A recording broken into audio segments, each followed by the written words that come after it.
Bonjour. Merci pour l'invitation. Je vais présenter en anglais, comme je crois que vous comprenez mieux l'anglais que je comprends le français. So I'm not here to talk about DRGs at all. Kaiser Permanente really has very little to do with DRGs, except that some of the hospitals we contract with will pay on that basis. But most of our care is inside of Kaiser. So I'm the one who advances this, right? Okay.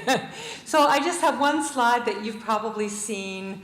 And it seems like Switzerland competes with Norway and the Netherlands for being the second most expensive healthcare system in the world. But the US is definitely the most expensive. And you get more for your money in Switzerland. You're number 2 in the world for life expectancy. We're number 31. And I think we're going down, actually, with our obesity epidemic.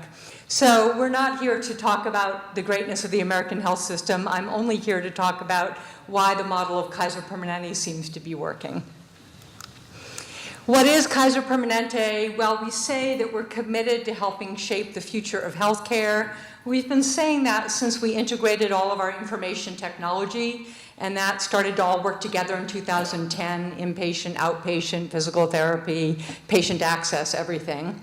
We are recognized as one of the leading delivery systems with doctors and hospitals and nurses, as well as a not-for-profit health plan. So we're the largest nonprofit health plan in the United States. That means that you need to have Kaiser insurance in order to go to our doctors and hospitals, except in the emergency room.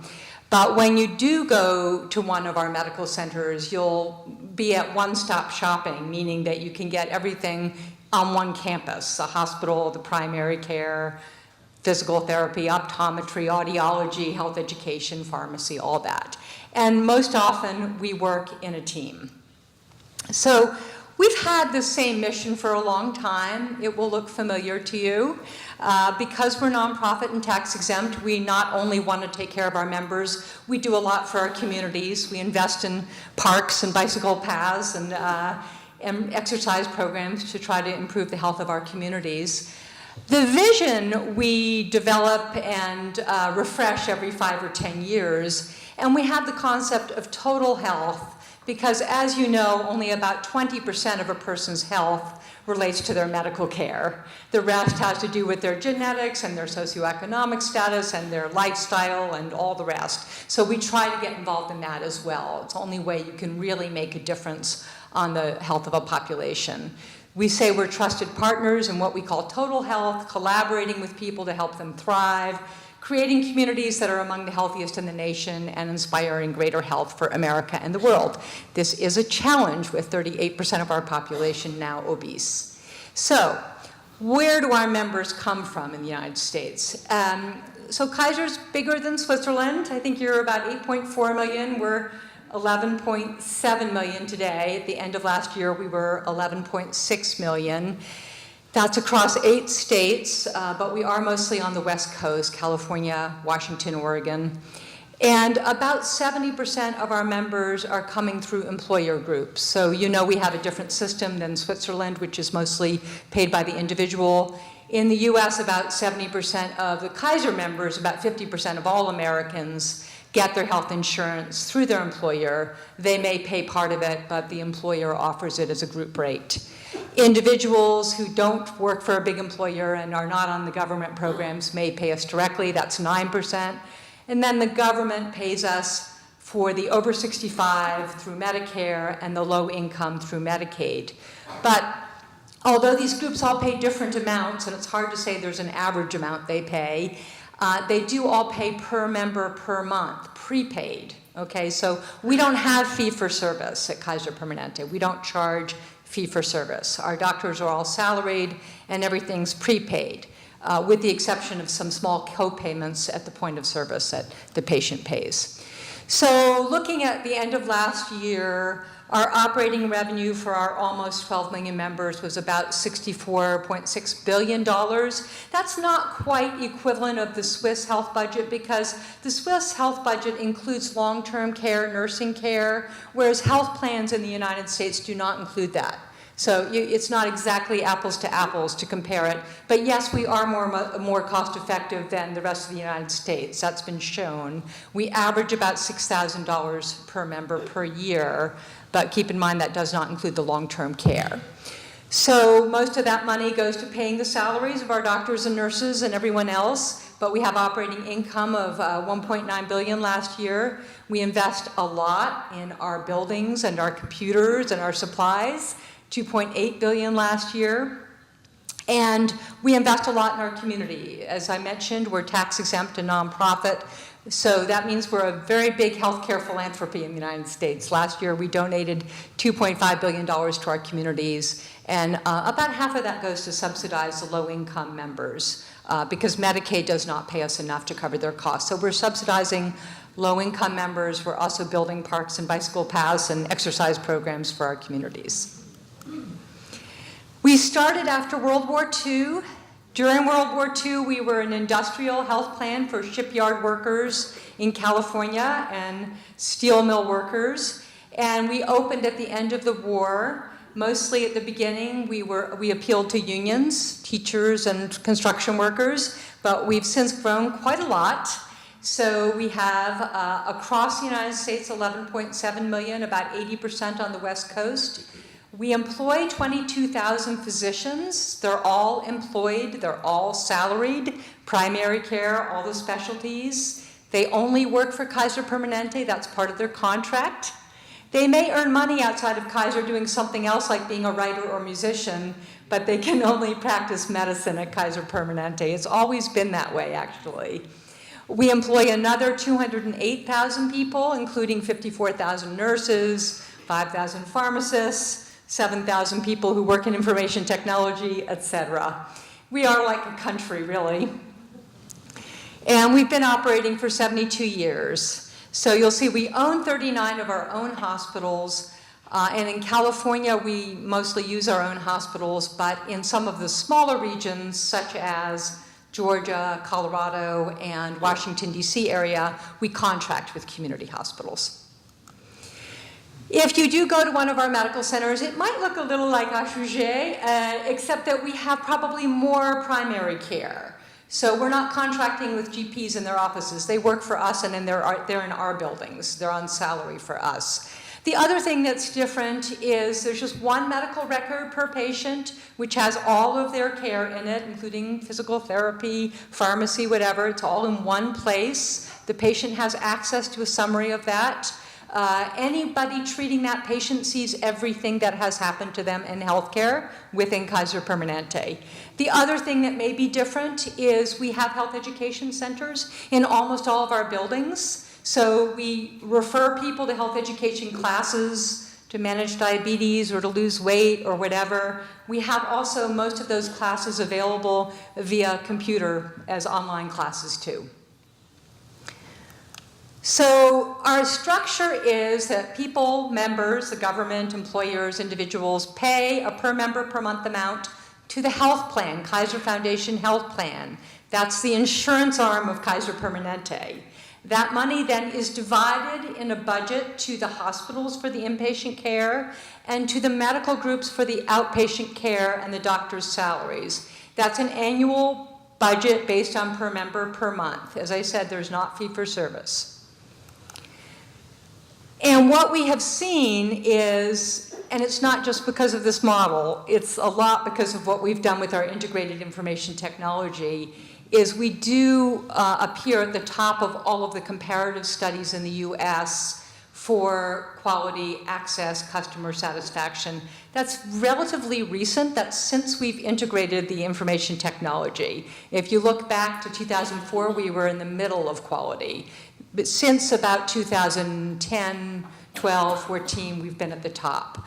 And an outside firm called Aon Hewitt compared us to the other health plans in the areas where we operate and said that we are 17% more cost effective and 217% better in quality. So that's metrics we submit, and they collect them from many other health plans. There's about 500 health plans in the United States. So we're happy about that. It hasn't always been that way. Our doctors are salaried. They get competitive salaries, better than the average. They get their malpractice paid, and they get health and long-term care and disability and retirement insurance.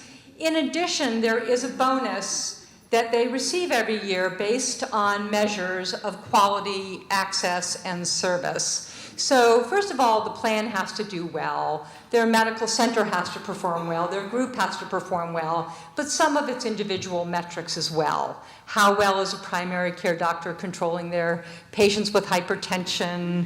All those kinds of metrics. We have hundreds of metrics that we measure. Just a few of them are associated with the bonus every year.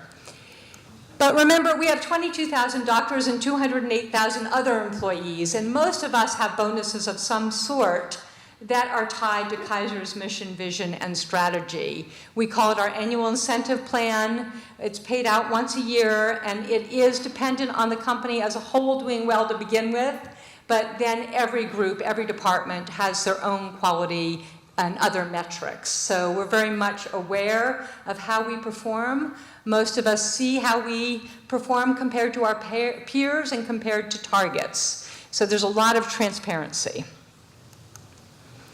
We invest about 6% of our revenue every year in information technology, and we call this integrated system KP Health Connect. Epic is the core. Epic is the vendor we buy the core from, but we do have other IT vendors. And between 2004 and 2010, we made it all work together with lots of interfaces. And now we have the largest civilian health IT in the country. The real beauty of it is the patients can access so much and do so much with it. 70% of our patients have a username and password, and they use it to make appointments, they use it to email their doctors, they use it to refill their prescriptions. So this is really a huge bonus and increases our patient satisfaction. This is the slide that shows you that in 2004, which is the gray circle, we're about in the middle of American quality. We were always less expensive. In fact, we used to be much less expensive. We used to be about 30% less expensive. Now we're closer to 10 or 15% less expensive. We invested a lot. We made a decision to be the quality leader rather than the low-cost leader. We are generally still less expensive than our competitors, but the important thing for us is to be at the top of the charts in quality, and that did take investment in IT, in practice guidelines, in training for physicians, in very specified quality improvement projects. The concept that we have and that we've pretty much realized over the last 10 years is we should be able to deliver care anywhere and anytime. You should be able to get your care on your mobile phone. I've got mine with me. If I log on with a username and password, I could make an appointment tonight. I could email not just my doctor, but my physical therapist or my optometrist. Anyone I've seen, I could email. They promise to respond within 48 hours. We measure that, so we do get responses to the emails. When I make an appointment, I can choose whether to see the doctor or whoever in person, or to do it by telephone. I can also choose to do it by video. The video's pretty new in the last year. The telephone's been going on for about 12 years. I can also, as I said, I can email, but that's not scheduled. The video and the telephone are scheduled appointments.